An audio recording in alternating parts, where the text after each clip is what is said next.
You're listening to Brain Lenses, a podcast about how we see the world, ourselves, and each other. I'm Colin Wright.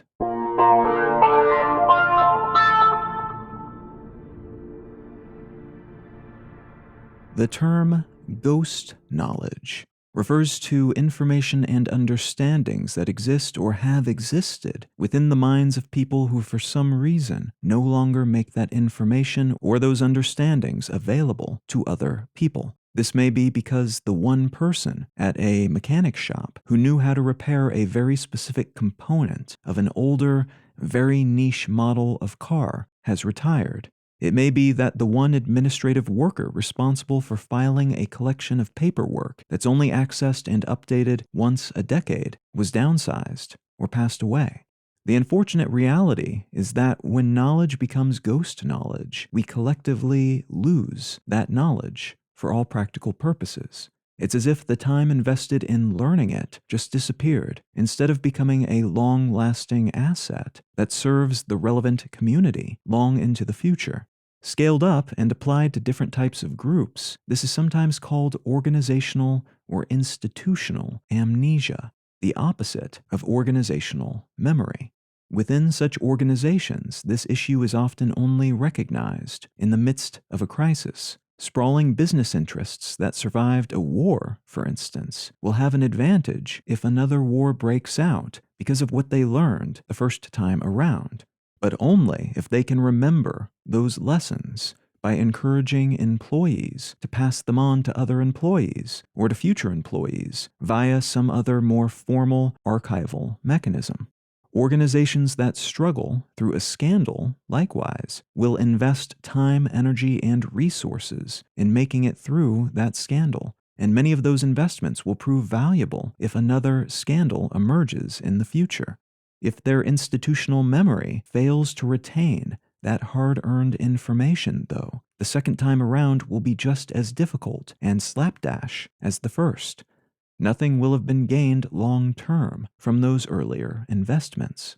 Generational amnesia is similar in that it refers to whole societies forgetting certain truths, certain ways of doing things, and some of our collective ancestral understandings over time. We tend to forget, for instance, that every single generation we've ever identified and labeled has badmouthed the subsequent generation.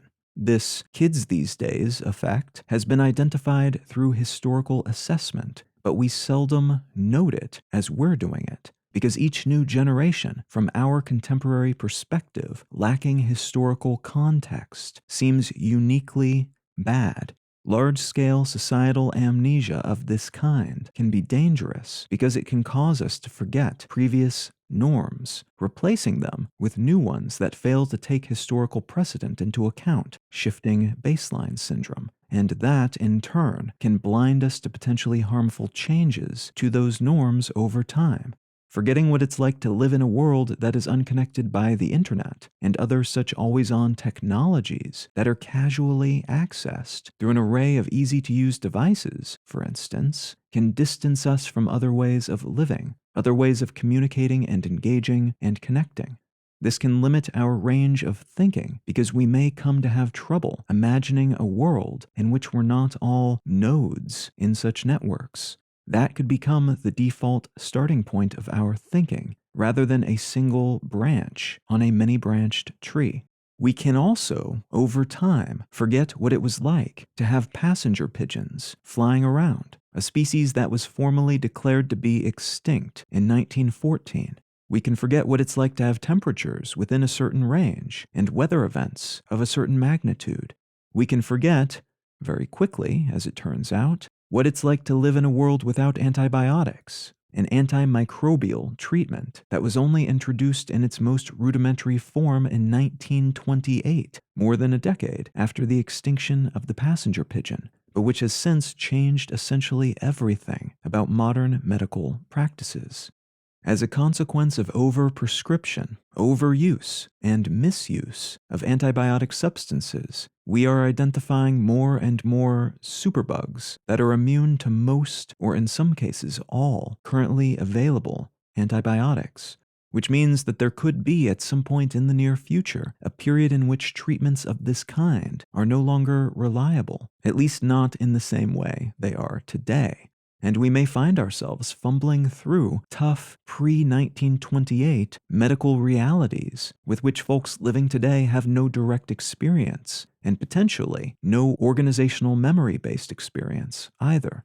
That's problematic because lacking methods of passing on such understandings, we could find ourselves scrambling to relearn things we've already invested so much in learning previously. We could also fail to notice slow changes in environmental patterns that we might have otherwise noted and possibly been able to fix before they spiraled into something devastating and unfixable.